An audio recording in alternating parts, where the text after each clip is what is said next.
Asia, the smartphone market is diverse with so many different device options and brands like OPPO at the forefront. Initially a brand that offered capable mid-range and budget devices, OPPO is now upping their game. This is my review of their latest flagship, the OPPO Find X2 Pro.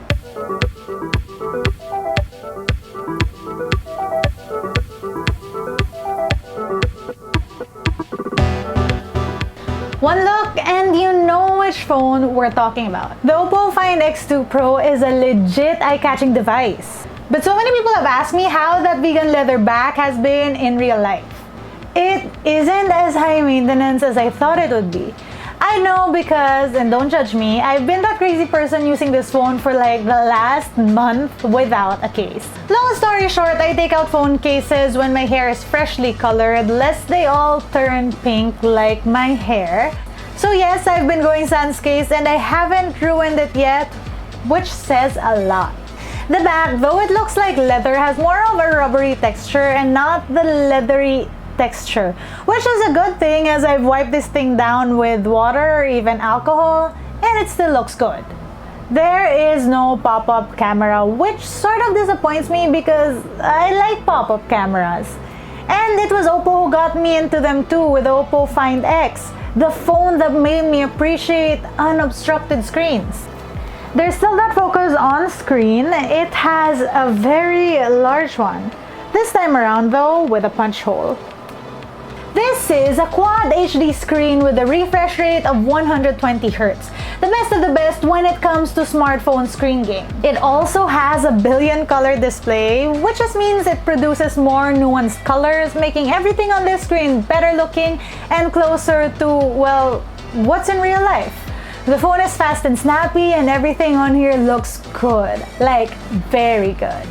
But hot take, I don't really notice all these screen thingies right off the bat.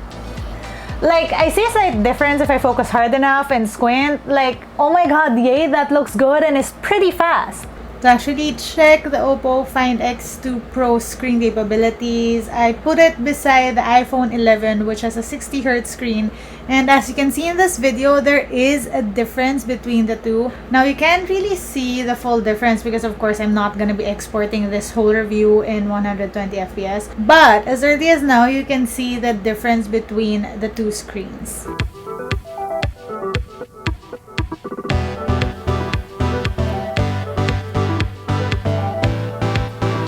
But honestly, on a normal day, I tend to forget about it. And I'm not one of those people who notice the difference when I go back to using phones with slower refresh rates. Maybe it's because I'm not a gamer, maybe it's because screens and refresh rates are not particularly something I look for when I look at smartphones, but that's just me. If you're the type to really notice, if you're looking for one of the best screens on a phone in the market, this phone is one of them. The Find X2 Pro has eye care or flicker prevention and blue light blocking, which again are things I don't notice but are nice to have. And also, there's a certain type of value to having these features on the phone without users actually noticing they're there. Though the best thing for your eyes is really not to keep it glued to these screens. Then again, I did binge watch all of the Kim San-soon episodes on this phone, and suffice to say this is a very enjoyable phone to watch stuff on. I like smaller phones, yes, because smaller hands and smaller pockets just call for smaller phones. But admittedly, I appreciate the screen if not for noticing specifically how the 120Hz make a difference, but for great K-drama viewing experiences. It reminds me of the Mate 30 screen, except this phone doesn't have Google limitations, so I can watch on all apps freely. Also, the speakers on these are legit. You can hear them now. And I've been binge watching shows on these with the home theater box it came with. More on that on my unboxing video, link up here. But yeah, this phone is definitely my top choice to watch stuff on. I'm trying to say that I get why the screen tech is such a big deal, and it's an amazingly great looking screen. But I don't really care much outside of my use, and well, that would be watching K-dramas. And oh my god, in that case, yes, it makes for a great viewing experience. If it's not already obvious, it's a very capable phone. It has 12 gig of RAM and a Snapdragon 865 in it. Basically, the best internal specs on a smartphone that we have for gaming right now. I played that new Final Fantasy game on here and it played with no issues whatsoever. But of course, I like cutesy game, and this video's cute game for this phone review would be Battle Cats. Dude, this game is fun. There's also a game space which allows you to utilize settings for gaming, gives you different playing modes, gives you how long your battery will last, your signal strength, and allows you to change your notification settings to ensure you're never disturbed as you battle your cats. Like I said, it's a fast phone and the new ColorOS 7 has just been. You now have dark mode, app drawer, quick menu, picture-in-picture. Oh, and there's also OPPO Share that now works with Xiaomi and Vivo phones. More on that on my Redmi 9S video, link here and below. Small detail, but something I find really cute is that there are options to change the clock on the always on display, and this analog clock featuring what I assume are coin upon looks really nice.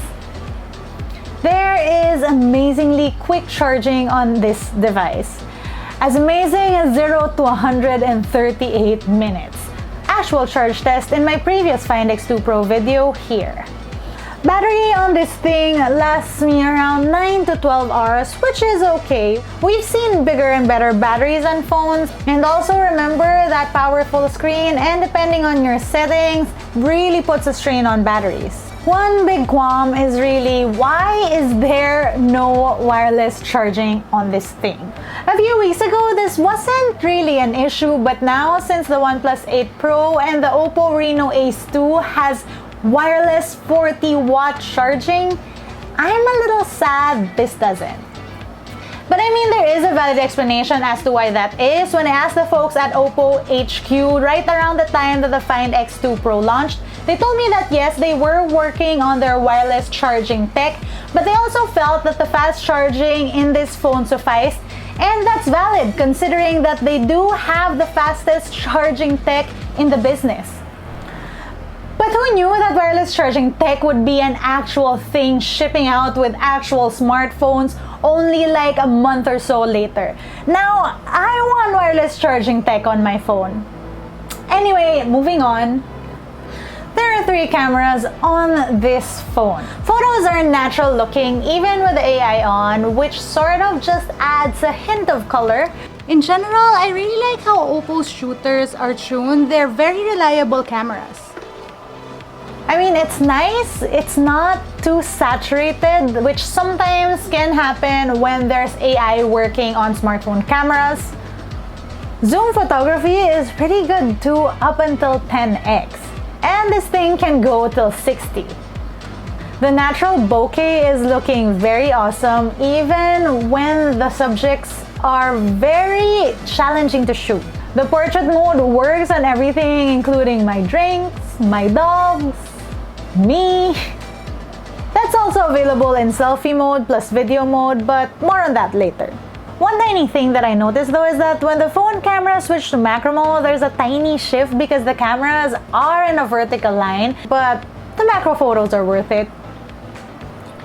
Such a small thing, but when you switch to selfie mode, I love that little animation which shows you where the camera is so you know where to look. There's still that very detailed beauty mode, and I've said it before and I'll say it again, I really like OPPO's beauty mode.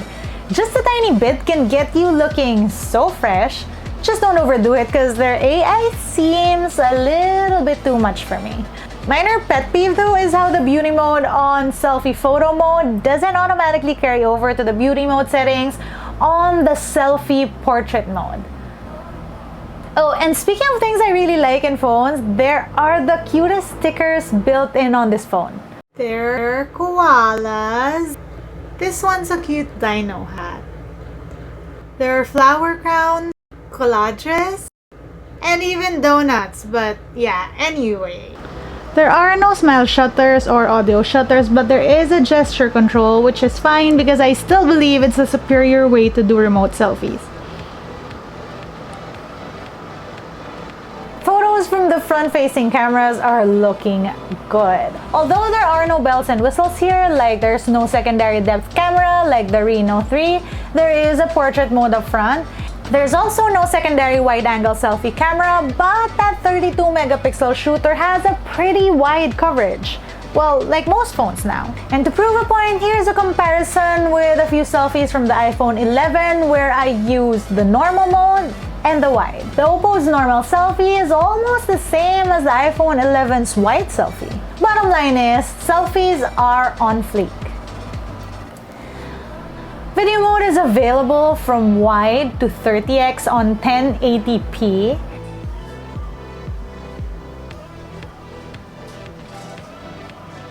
And you can shoot in 4K with this phone using the rear cameras from 1x to 10x.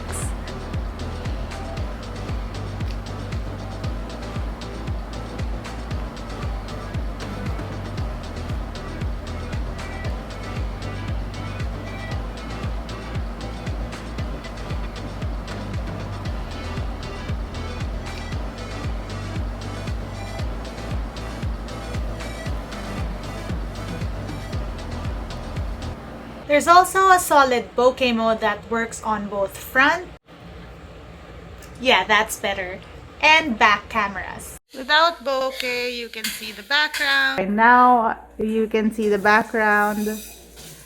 Turn quickly, can you move a little bit? There you go. So that's a really nice live bokeh.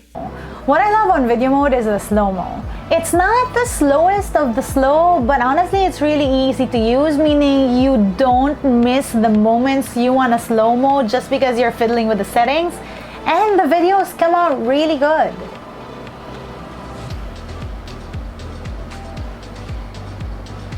Also, there are two types of steady modes, which legit makes a difference.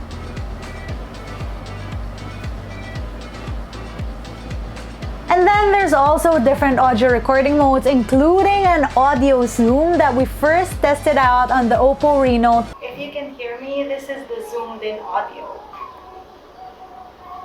Check that out here.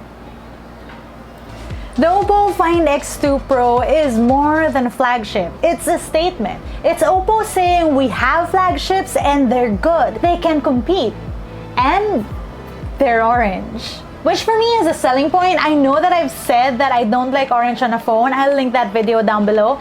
But on this particular phone, it just works. I dare say this is the classiest looking flagship of 2020. And that was my full review of the OPPO Find X2 Pro. Let me know if you have questions down in the comment section below. I know it took a hot second for me to post this video, but with everything that's going on, it hasn't been the easiest thing to focus on reviewing devices, but it's here now and hopefully you enjoyed that. If you want to know more about the gadgets I'm reviewing, or if you want to see how I use these phones on a daily basis, you can find me on social media. That's at Cisa Said. I hope all of you are safe in your homes. Remember to keep yourself healthy and also take care of your mental health. Until next time, bye!